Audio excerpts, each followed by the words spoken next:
말씀은요, 고린도전서 9장 24절에서 27절의 말씀을 함께 나누겠습니다. 고린도전서 9장 24절에서 27절 말씀을 저와 한 절씩 번갈아 가면서 교독하도록 하겠습니다. 운동장에서 다름질하는 자들이 다 달릴지라도 오직 상을 받는 사람은 한 사람인 줄을 너희가 알지 못하느냐. 너희도 상을 받도록 이와 같이 다름질하라.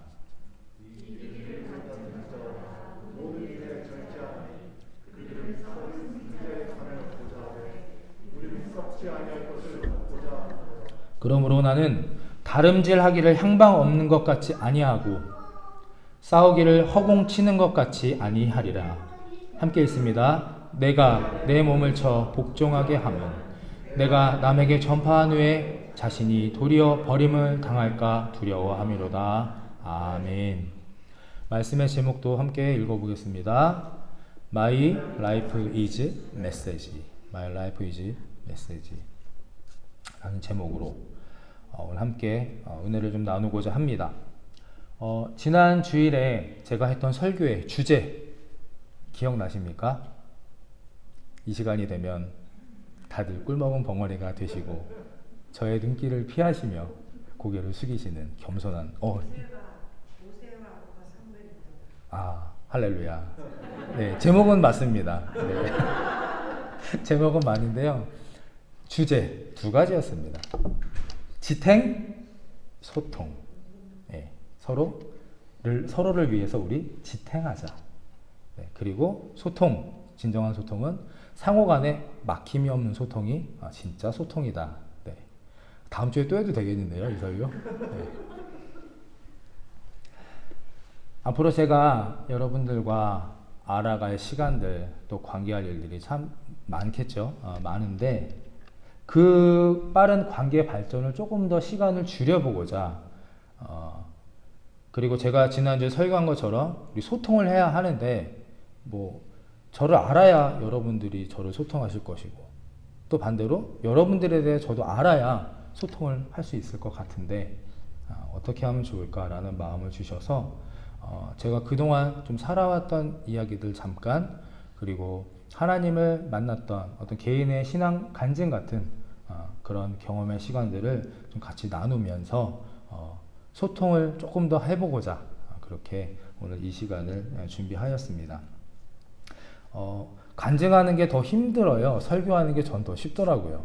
그래서 저 간증을 잘 원래 안 하는데 그래도 꼭 필요한 것 같고 조금 평상시보다 시간이 약간 길어지더라도 이해해 주시고 그렇게 들어주시면 감사하겠습니다.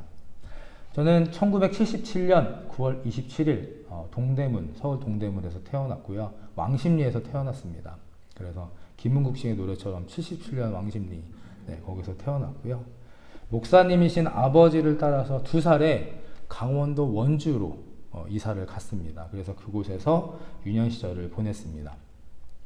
제 이름의 뜻 고신혁은 높을 고, 믿을 신, 빛날 혁. 네. 빛나고 높고 신뢰할 만하고 빛나라. 네, 그런 뜻인데 참 이름도 어렵고 너무 이름이 거창해서 항상 좀 부담이 되었습니다.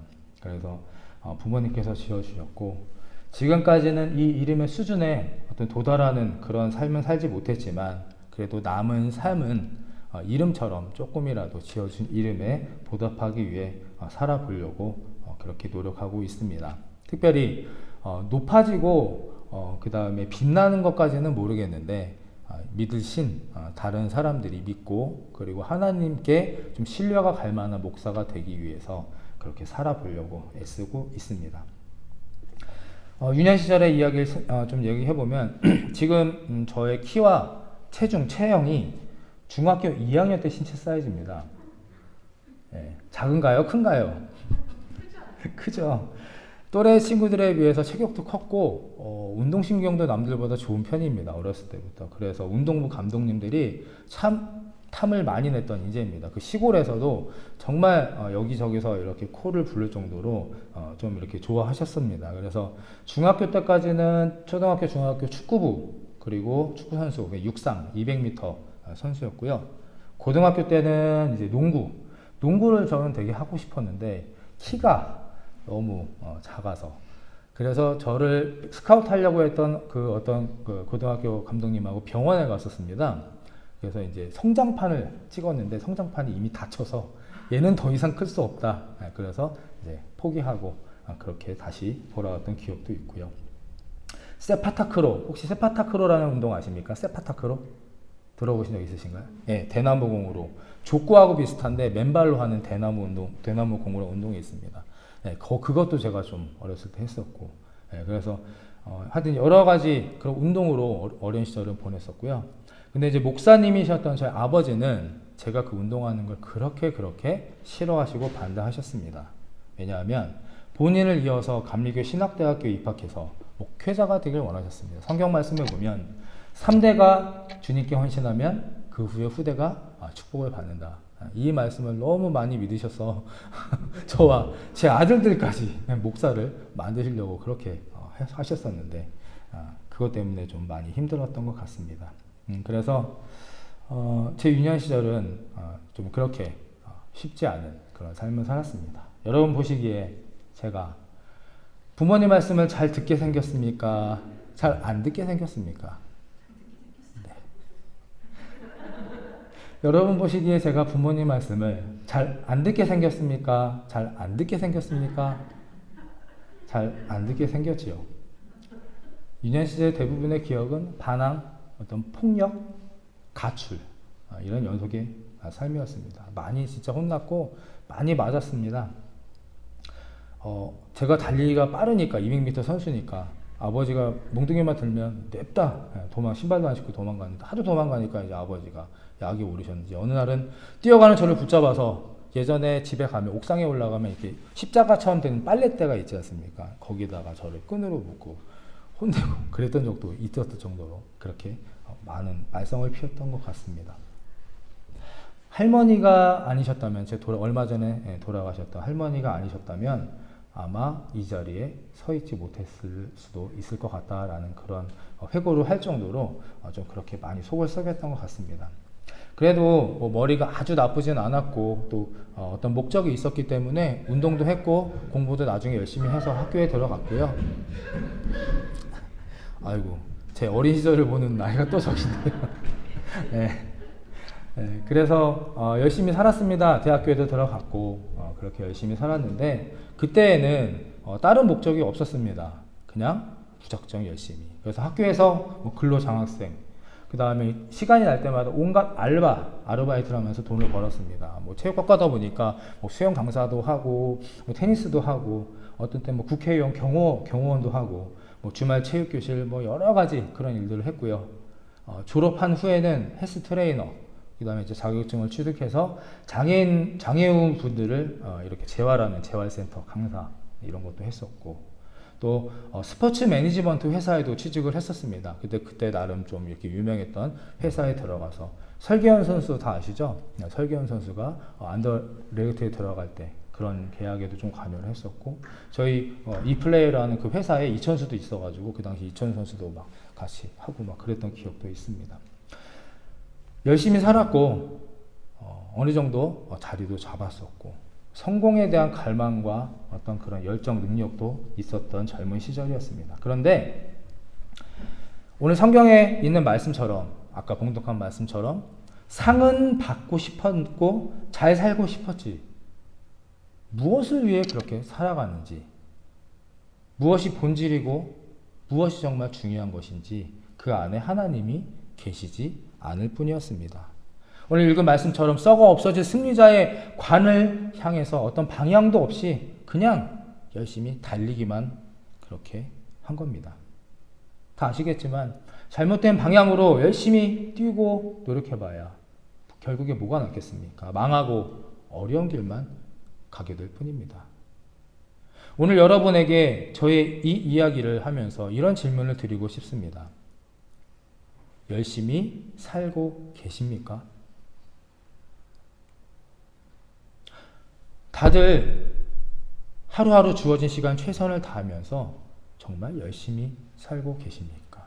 그렇다면 어디를 무엇을 보고 왜 달려가고 계십니까? 제가 오늘 이 말씀을 준비하면서 첫 번째 여러분들에게 드리고 싶은 질문입니다. 어디를 보고 달리고 계십니까? 무엇을 향해서? 왜? 돈인가요? 건강인가요? 가족인가요? 아니면 천국인가요? 진지하고 깊게 내 자신에게 물어보는 시간이 되기를 간절히 축원합니다. 마음 같아선 손을 들고 체크를 해보고 싶지만 후폭풍이 두려워 그렇게는 하지 못하겠고,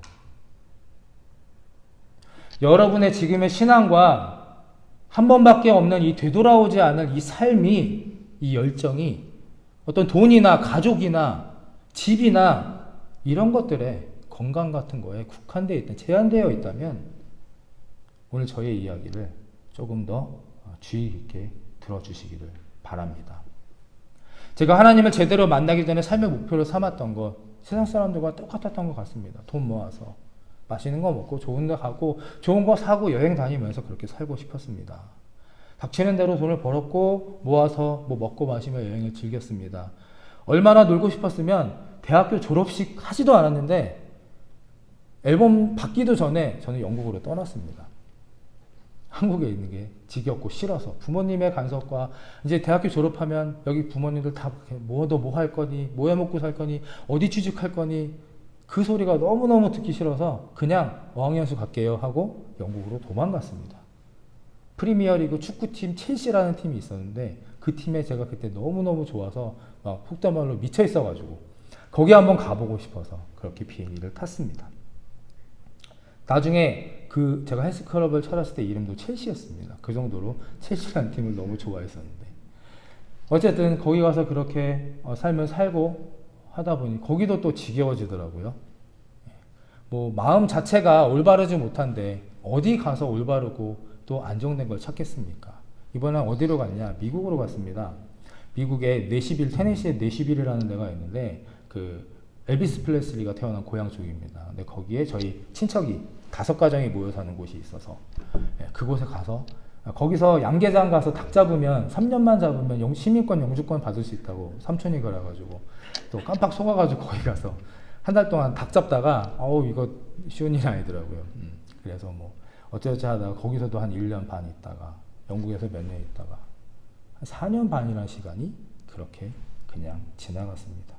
아쉬운 건 그때 영어 공부 좀 했었으면 이렇게 되지 않았을 텐데, 한인업체, 한인 사람들, 한인교회만 다니면서 이렇게 살다 보니까 영어 실력이 전혀 늘지 않았던 것이 참 안타깝고요.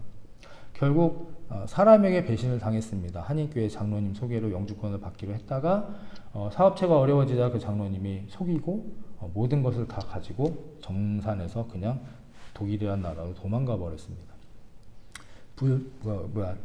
불법 체류자가 갑자기 되어서 영주권을 받지 못하게 되었고, 뭐 그런 사기, 그 다음에 향수병, 또 젊은 나이 28, 9밖에 안 된 젊은 나이에 한국에 가고 싶어서 그냥 한국에 돌아왔지요. 그래서 돌아와서 헬스클럽을 오자마자 또 정신 못 차리고 그동안에 모아놓은 돈과 이런 거 가지고 헬스클럽을 차립니다. 또 욕심은 많아서 한번 차려보는 거 번듯하게 차려보겠다, 빚내고 동업하고 뭐 다 뻔한 얘기겠지만 그렇게 이렇게 해서 크게 했다가 1년 만에 하나님이 다 망해버리게 하셨습니다. 처음에 시작할 때는 제가 재벌이 될 줄 알았습니다. 강서구 화곡동에 그 까치산역이라는 역이 있는데 그 역 바로 옆에 2층짜리 건물에 번듯하게 그렇게 했는데 잘 됐는데 또 저희 헬스장이 잘 되다 보니까 주변에 우후죽순처럼 여기저기 생겨나고, 뭐 나라에서 만드는 주민센터 이런 데서 저렴하게 하는 곳들이 생겨나니까 감당이 안 되더라고요.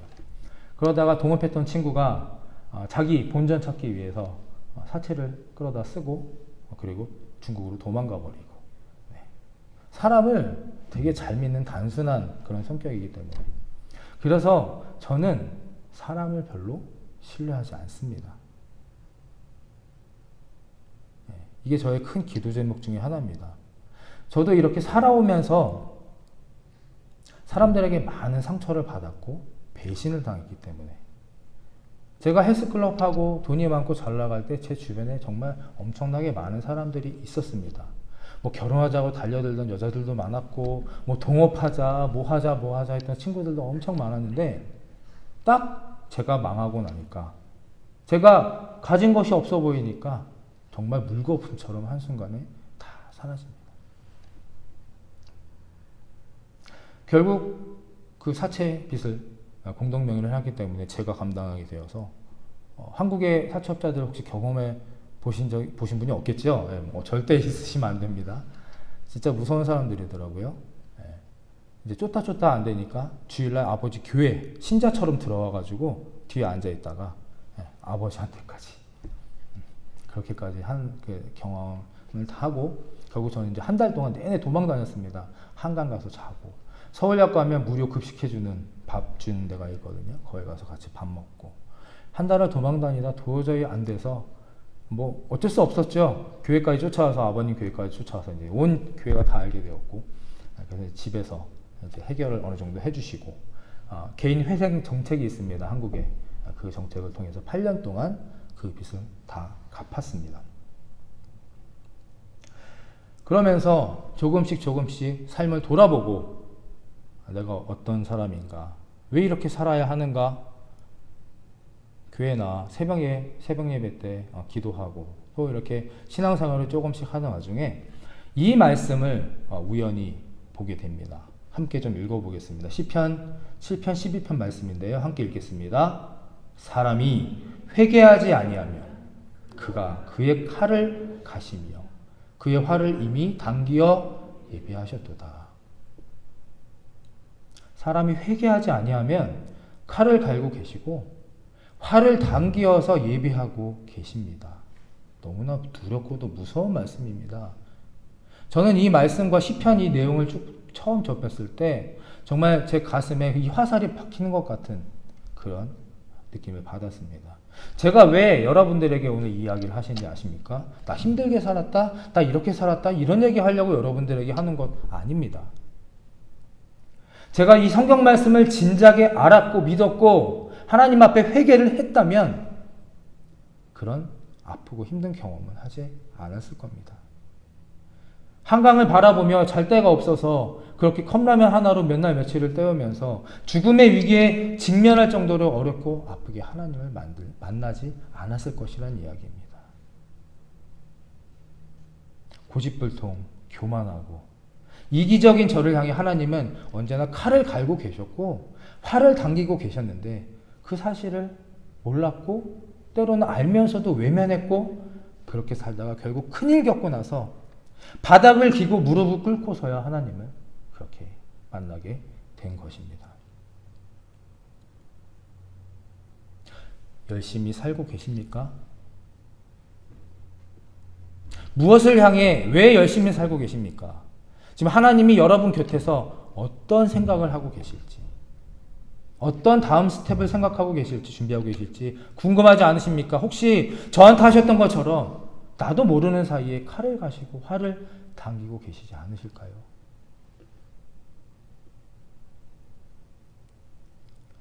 하나님은 우리를 부르실 때 그냥 부르시지 않습니다.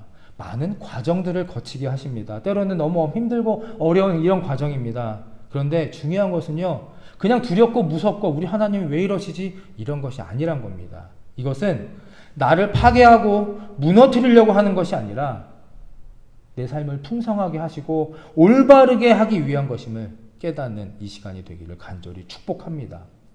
없어질 것은 없어져야 되고 정리될 것은 정리되어야 하나님이 보입니다. 여러분들 지금 무엇을 바라보고 무엇을 가지고 살아가고 계십니까? 없어질 것 없어져야 합니다. 정리될 것 정리되어야만 진리를 알게 되고 말씀 속에 결국 부르심을 받아 합당한 사람으로 세워지게 되는 것입니다.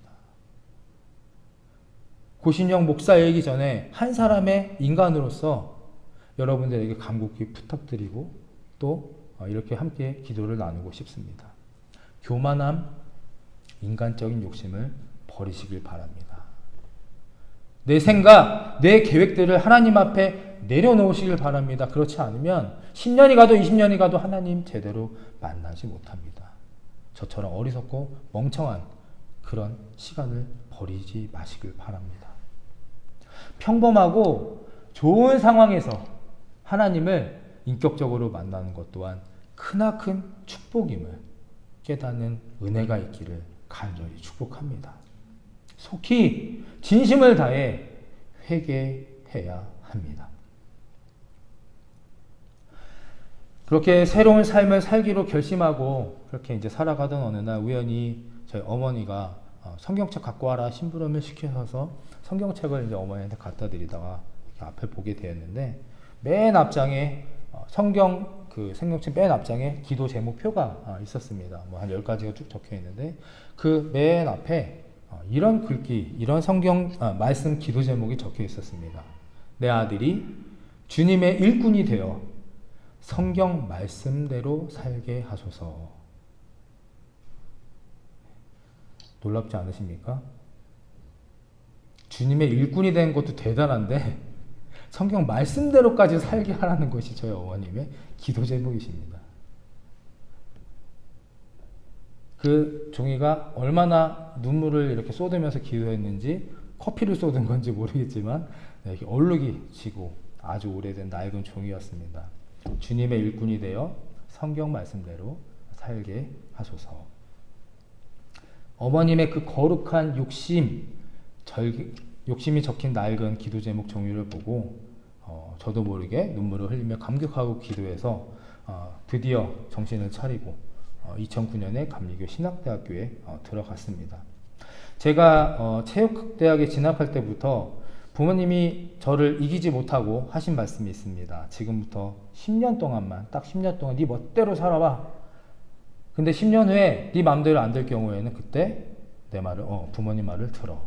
라고 하신 말씀이 있는데 딱 10년이 되던 그 시간이 되었던 겁니다. 10년의 어머니의 기도가 아마 저를 이렇게 만들었고 결국 이렇게 서 있게 된 것입니다.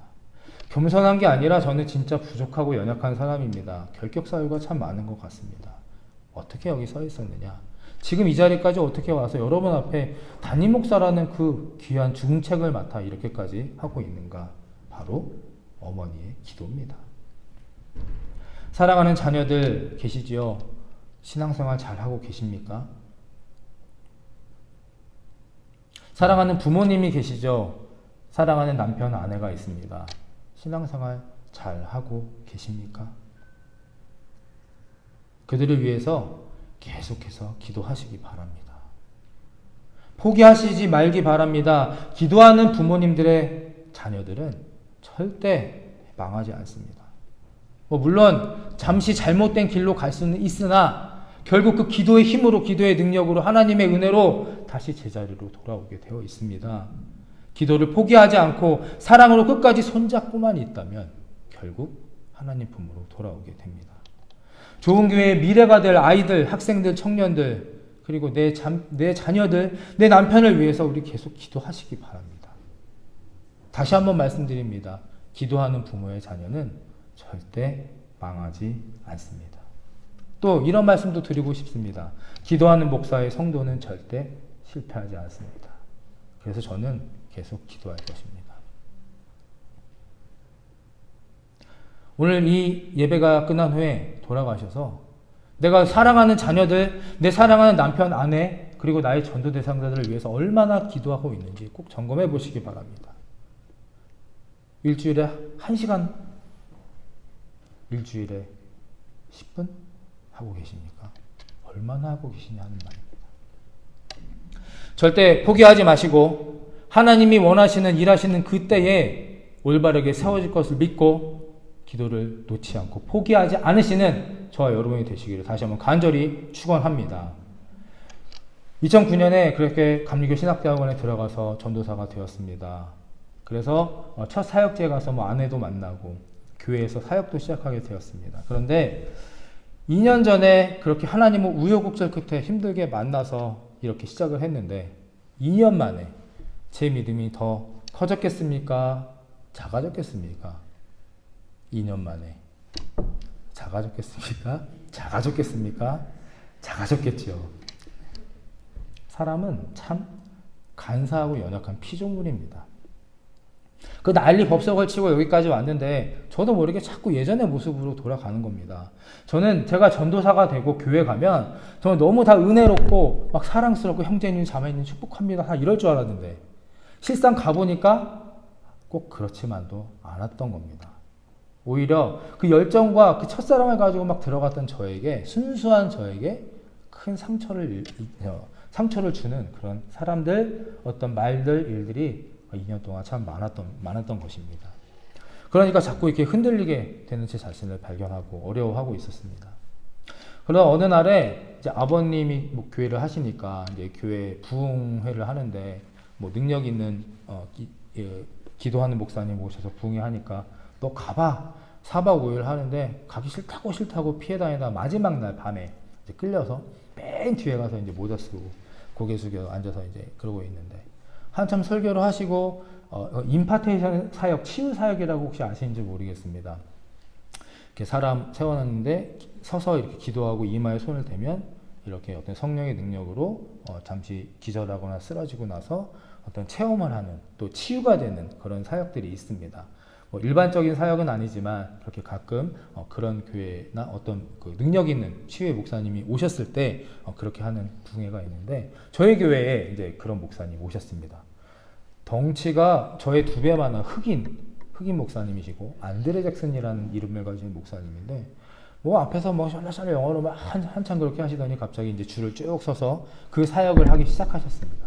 근데 시작을 조금 하시다가 갑자기 멈추시고 저쪽을 이렇게 저 향한 쪽을 쭉 보시더니 일어나라고 그러더니 앞으로 절 나오라고 합니다. 그래서 저는 모자 쓰고 고개 숙이고 있다가 이제 갑자기 호출을 받아서 거기에 한 400명 가까이 되는 사람이 있었던 것 같은데 맨 뒷자리에서 불려서 앞으로 나가게 된 겁니다. 이 사람은 제가 누군지 모르고 뭐 하는 사람인지 모르지만 거기 있는 대부분 사람들이 이 교회 담임 목사의 아들이고 얼마나 말썽 피우고 그런 사람인지 다 아는데 그런 사람을 갑자기 호출해서 앞에 불러 세우셨습니다. 그리고 기도를 해주시는데 뭐라고 하시냐. 처음에는 그냥 일반적인 기도를 하시더니 중간에 갑자기 너는 하나님의 아들이고 친구이며 앞으로 이 치유 사역을 감당할 그런 하나님의 귀한 사역자다. 그리고 너는 다이어트 하는 사람들을 도울 것이며 아픈 사람들을 할렐루야 아픈 사람들을 치유할 것이며 흑인 아이들과 흑인 갱들을 위한 사역을 하게 될 것이다 라는 그런 기도를 갑자기 하시면서 통역하시던 분이 한국 분이 갑자기 무슨 다이어트입니까? 기도를 하다 말고 그랬더니 이 안드레스 목사님이 자기도 모르겠다 이 얘기가 왜 나오는지 하면서 저에게 기도를 해주십니다. 그래서 저는 너무 놀랐고 또 정말 그 온몸에 그 전율 소름이라고 하죠. 태어나서 그런 경험도 해본 처음이었고 그러더니 저를 앞으로 세워서 한 줄이던 그 치유 사역을 2줄로 만들어서 앞으로 너가 해야 할 일이니까 오늘 이 자리에서 하나님의 성령의 능력을 함께 하자. 그래서 제가 정말 너무 당황하고 그런 상황인데 뭐 어떻게 합니까? 그랬더니 그냥 무조건 기도해라 이 사람을 위해서. 그래서 정말 그 앞에 줄을 세워놓고 제가 1시간 동안 그분 안드레스 목사님과 함께 그 사역을 했습니다. 지금도 놀라운 일이 지금도 약간 이렇게 그때 생각하면은 아무것도 모르니까 누군지도 모르고 어디가 아픈지도 모르는 사람인데 그냥 제 앞에 서 있는 사람을 위해서 어떤 사람은 손을 머리에 대기도 하고 어떤 사람은 대지도 않고 그냥 마음 주신 대로 기도했는데 정말 제가 태어나서 손도 안 대고 그렇게 많은 사람을 쓰러뜨려 본 것이 그날이 처음이었습니다. 어떤 사람은 막 발작도 했고요. 어떤 사람은 뒤로 넘어지고 또 어떤 사람은 또 그냥 가만히 있었던 사람도 있었고 근데 그 중에는 저를 싫어하던 저희 아버님 교회 성도들도 있었고 서울의 큰 교회 대형 교회 담임 목사님도 있었고 그런 놀라운 경험을 하고 그날 밤에 한숨도 못 자고 이렇게 부들부들 떨면서 두려워했던 제가 이 얘기를 어디 가서 한번 했더니 자꾸만 저한테 머리를 들이대신데 힘들이 계신데 절대 지금은 그렇지 않고요. 그건 하나님이 능력을 주시고 그 당시에 하나님께 저한테 음성을 주셨기 때문에 그런 사역을 잠시 감당할 수 있던 것이지 저에게는 그런 능력이 없습니다. 하나님이 능력이 있으신 겁니다. 절대 저한테 머리 들이대시면 안 됩니다. 또 이런 일도 있었습니다.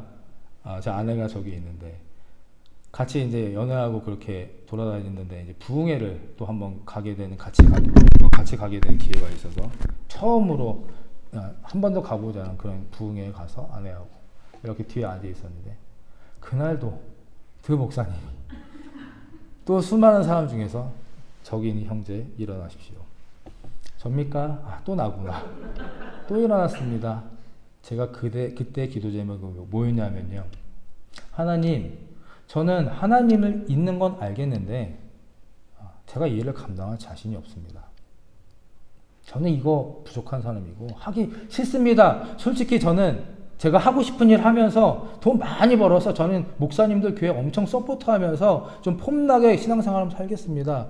저 그냥 좀 내버려 두세요가 저의 기도 제목이었고 그때 저의 신분은 신학교 대학원생이자 전도사였습니다. 불러서 이렇게 서우시더니 그때 기도해 주시면서 뭐라 하시냐. 부르지도 않았습니다. 뒤에 멀리 서 있는 저를 보고 뭐라고 하시냐. 그냥 설교하다가 하나님의 마음과 음성을 주신다. 너는 내 아들이고 나의 친구다. 그만 좀 방황하고 그만 속썩이고 너가 직접 나를 찾아라. 다른 사람을 통해서 자꾸 이렇게 하게 하지 말고 너가 이제는 직접 나를 찾아서 나를 만나라 라는 그분도 외국 목사님 이름 누구지 뭔데 외국 목사님이셨습니다. 그런 말을 기도를 대언을 해주셨습니다. 놀랍지 않으십니까? 정말 제가 목사가 이렇게 됐는데 이게 이런 과정들이 엄청나게 이건 이제 약간 이게 대원 기도 같이 이렇게 놀라운 일이었고 또 이거 말고도 정말 어떤 사람, 물질, 어떤 사건을 통해서 저에게 제가 자꾸 도망가려고 하고 흔들리려고 하고 지난번 설교처럼 기울어지려고 할 때마다 하나님께서 계속해서 저에게 말씀을 해주십니다. 지치고 힘들 때마다 여러 가지 방법으로. 전도사로 목사로 살아오면서 11년 동안 이런 경험을 하고 살았습니다. 하도 그러니까 제 아내가 이제는 저를 가르칩니다. 한술 더 떠서 하나님이 다 알아서 하실 건데 뭘 걱정을 하냐고. 될 놈 다 되니까 그냥 가자고. 제 아내가 이제 저를 그렇게 가르치고 격려해 줍니다. 때로는 예배 중에 사람을 통해서 때로는 어떤 사건을 통해서 위로해 주시면서 이렇게 말씀하시죠. 내가 너를 기억하고 있고 너를 함께하고 있고 내 아들이다 라고 확증해 주시는 하나님입니다. 그래서 저는 참 행복한 사람입니다. 행복해 보이지 않으십니까? 행복해 보이지 않으십니까? 하나님을 만난 후에 정말 성령 체험을 하고 하나님의 사역을 감당하고 난 이후에 정말 행복하게 살아가고 있습니다.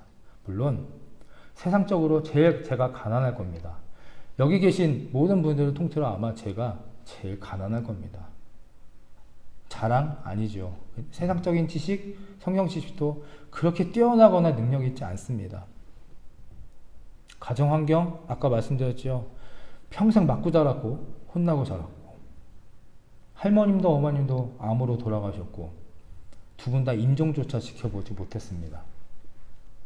아버님도 암이셨는데 이제 조금 회복하셔서 재작년에 재혼을 했습니다. 그렇게 제가 반대를 했는데 근데 1년 만에 또 실패하셔가지고 힘들고 어렵게 살고 계십니다. 저희 누나 한 명 있는데 성악 교수고 그쪽 일적으로는 잘 나가는데 짝을 못 만나서 평생 고생하다가 45살에 시집 갔다가 지금 이혼한다고 난리 쳐가지고 캐나다에서 제가 카톡으로 맨날 전화해가지고 기도해주고 뜯어 말리고 있고 하나밖에 없는 여동생도 성결교단의 이 목사님의 사모님이 돼서 아주 힘들게 어렵게 살아가고 있습니다. 가만히 이것저것 따져보면 행복할 이유가 별로 없습니다. 세상적으로 보면, 인간적으로 보면. 그런데 저는 정말 제 아내하고도 항상 하는 얘기지만 우리 정말 행복하게 잘 살고 있지 않아? 이 정도면? 뭐 단순하기도 하고 둘 다 성격이 아주 작은 거에 기뻐하고 감사하는 성격이기도 해서 그럴 수도 있지만 기본적으로 살아가는 목적이 썩지 않을 영광의 면류관 하나님의 복음 위에 살아가고 있기 때문에 우리 뒤에 나의 가장 든든한 백은 하나님이시고 그 하나님 아버지가 이 세상에서 하지 못하실 일은 하나도 없는 전지전능한 분이시고 우리가 때로는 잘못을 하고 쓰러져도 용서하시고 끝까지 품어주시는 그 하나님 아버지를 알기 때문에 저와 저희 가정 행복하게 그렇게 살아가고 있는 것 같습니다. 저의 기도 제목 중에 하나 이것입니다. 여기 있는 좋은교회 우리 교회 모든 성도님들이 저와 같은 그런 행복함을 꼭 경험하시기를 간절히 축원합니다. 진심으로 그렇게 살아가게 되시기를 간절히 축원합니다. 돈으로 어떤 사람으로 어떤 목적을 달성한 것으로 채울 수 없는 그런 썩지 않고 영원히 사라지지 않을 그런 참 평안과 행복을 누리게 되시기를 바랍니다. 이런 말이 있습니다. 무언가가 있어서 행복하다는 건 그 무언가가 사라지면 불행해집니다. 어떤 사람 때문에 그 누군가가 나를 행복하게 해줄 수 있다는 것은 반대로 그 사람이 나를 언젠가 불행하게 할 수 있다는 겁니다. 이는 근본적으로 불행하고 불완전한 삶입니다. 영주권 저희도 기도 제목이죠. 근데 받으면 정말 좋을 것 같긴 한데 그 기쁨과 감사함이 얼마나 가겠습니까? 집 사고 싶죠? 집 사서 그렇게 좋은 데로 가는데 얼마나 그 기쁨과 감사함이 오래 가겠습니까? 그 행복은 거기에서 끝나는 겁니다. 문제가 해결되어서 행복하다, 상황이 좋아져서 내가 즐겁고 현실이 변화되어 기뻐하는 것만으로는 이 험난한 시대, 이 혼탁한 시대를 살아가기 힘듭니다. 감당해낼 수 없습니다. 꼭 기억하시기 바랍니다. 성경 어디에도요, 내일은 행복하다라는 그런 말씀 구절은 없습니다. 내일은 혼란스럽고 내일은 더 환란이고 하나님을 믿고 따르는 성도에게는 더 어려움이 있을 뿐이지 내일은 행복하고 평안하다 그런 성경 구절 없습니다. 착각하시면 안 됩니다. 그냥 스스로 좋아지고 그냥 편해지지 않습니다. 대학교 가면 다 좋아질 줄 알았는데 그것이 다였습니까? 직장 가면 좋아질 줄 알았는데, 결혼하면 더 좋아질 줄 알았는데, 집 사면 더 좋아질 줄 알았고, 시민권 따면 더 좋아질 줄 알았고, 내 아픈 병이 다 나으면 좋아질 줄 알았는데, 그 이후에 그렇게 행복하게 사셨습니까? 아니죠. 그것보다 더 깊고 놀라운 차원으로 우리가 들어가야 우리는 하나님 안에서 참 행복과 평안을 느낄 수 있는 것입니다. 성경만큼 정확하고 놀라운 책은 이 세상에 없습니다. 예수 그리스도만큼 나를 위해 희생할 존재 이 세상에 없다는 말씀입니다. 하나님 아버지만큼 능력 있고 나를 사랑하는 분 이 세상에 없습니다. 이것을 알고 믿고 행한다면 여러분들은 가장 행복한 사람이 될 것입니다. 보장되지 않은 혼란과 두려움의 내일을 평안함과 기대함과 기쁨으로 맞이할 수 있을 것입니다. 말씀 한 구절을 읽고 이제 정리하도록 하겠습니다. 다윗의 기도이자 또 저의 기도의 말씀입니다. 함께 읽어보겠습니다. 시편 71편 18절입니다. 하나님이여 내가 늙어 백발이 될 때에도 나를 버리지 마소서. 내가 주의 힘을 후대에 전하고 주의 능력을 장래의 모든 사람에게 전하기까지 나를 버리지 마소서. 아멘. 늙어 백발이 될 때에도 나를 버리지 마시고 내가 주의 힘을 후대에 전하고 주의 능력을 장래의 모든 사람에게 전하기까지 나를 버리지 마옵소서. 세상의 모든 부귀영화 하나님의 사랑을 받았던 다윗입니다. 다윗 왕입니다. 세상에 다윗 왕만큼 성경의 인물 중에 다윗 왕만큼 부귀영화와 하나님의 사랑을 받은 자가 있습니까? 그런데 그런 다윗이 제일 두려워했던 것이 무엇이냐? 권력을 잃고 돈을 잃고 건강을 잃을까가 아니었습니다. 하나님이 나를 외면하지 않으실까? 하나님이 나를 떠나지 않으실까? 하나님이 나를 모른 척하지 않으실까? 이것이 다윗 왕의 가장 큰 두려움이었습니다. 평생 살면서 다윗은 그것을 가장 두려워하고 무서워하였습니다. 이 고백이, 이 말씀의 기도가 다윗의 것이 아닌 고신영 목사만의 것이 아닌 여러분들의 기도 제목이자 남은 생의 신앙 간증과 고백이 되시기를 간절히 축원합니다. 늙어서 못한다, 능력이 없어서 못한다, 나 힘이 없어서 못한다. 아니죠. 하나님은 내가 생각하고 짐작하는 그것으로 나를 사용하지 않으십니다. 그것은 하나님의 능력을 내 수준으로 제한하는 것입니다. 우리 늙지 않았습니다. 오늘 2021년 10월 10일 오늘이 우리 남은 날의 가장 젊은 날입니다. 우리 남은 인생에 가장 힘있고 생기있고 가장 행복한 날이 오늘 2021년 10월 10일입니다. 그렇지 않습니까? 우리 늙지 않았습니다. 힘 없지 않고요. 우리가 할 수 있는 일이 아직도 무궁무진합니다. 다윗의 기도처럼 나를 떠나지 마시고 나를 통해 후대의 주변에 하나님을 전하도록 그런 능력을 나에게 부어주십시오. 이것이 하나님 아버지께서 가장 기뻐하시고 원하시는 그런 기도가 아닐까 생각합니다.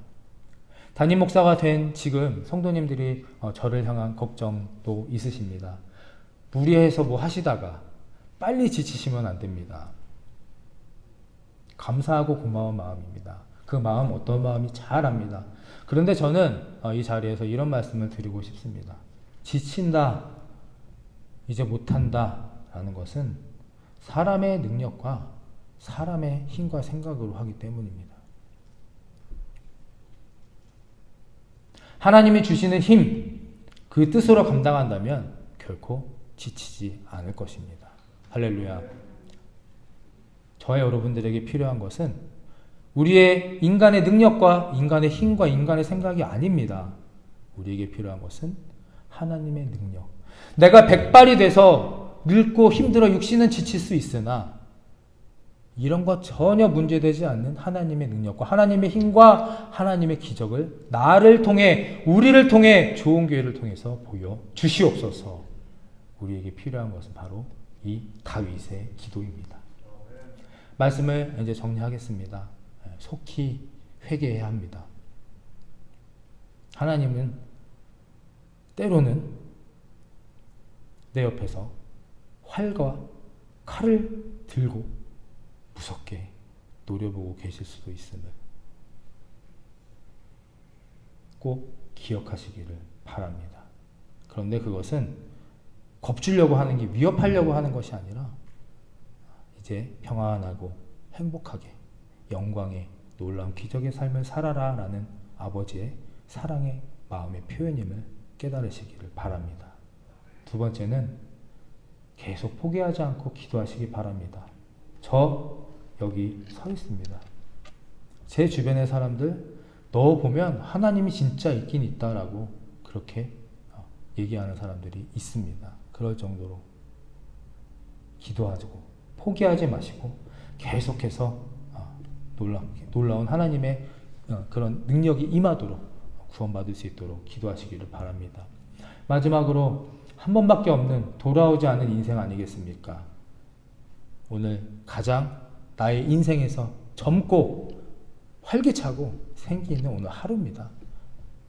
하루하루 지나가는 것이 아니라 하나님 앞에 차곡차곡 쌓여가고 있음을 믿으시고 내 삶이 이제 하나님의 메시지가 되는, 아무리 내 입으로 떠들고 그렇게 노력해봐야 삶이 받쳐주지 못하면 아무런 능력과 힘이 없습니다. My life is message가 하나님이 될 수 있도록 그렇게 기도하며 살아갈 수 있는 저와 여러분이 되시기를 다시 한번 간절히 축복하고 축원합니다.